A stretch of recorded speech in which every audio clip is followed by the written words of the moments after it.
So I've got here 7 of the 8 colors from the Cyber Lover collection from Ablliz.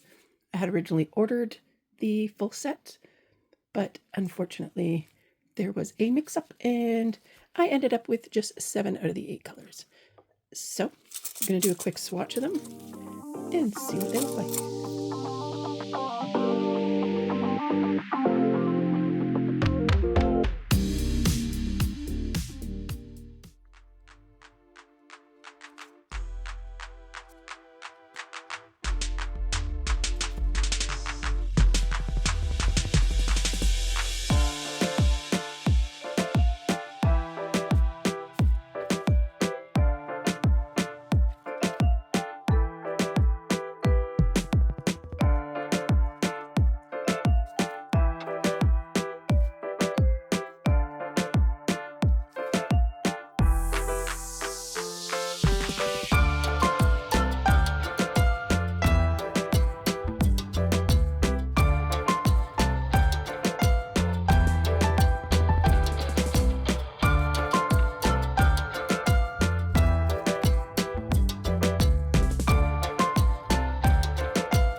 So it's really not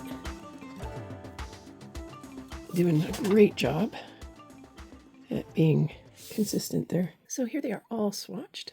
As usual, I've done a matte top, the very cuticle line, a gloss, and then I've tipped these all in black just to see the difference so that I can tell when I go to put them on things what the difference is going to be over a darker color as opposed to over clear. It's always helpful for me because I never quite remember when I go to use them what they're going to end up looking like over different colors or how many layers I might have to do to build that color up.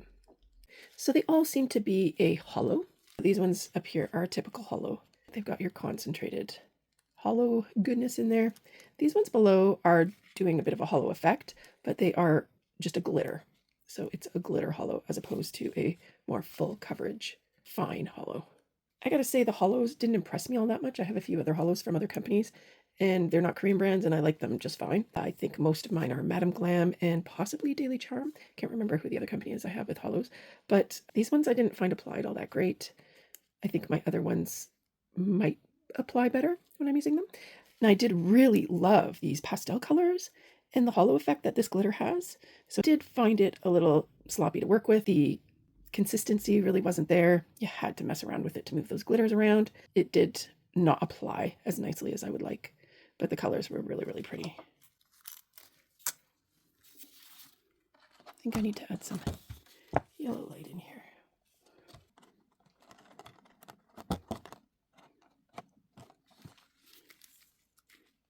Hope you enjoyed checking out this collection with me and the swatches that we've done. As always, until next time, don't forget to love your nails. Bye!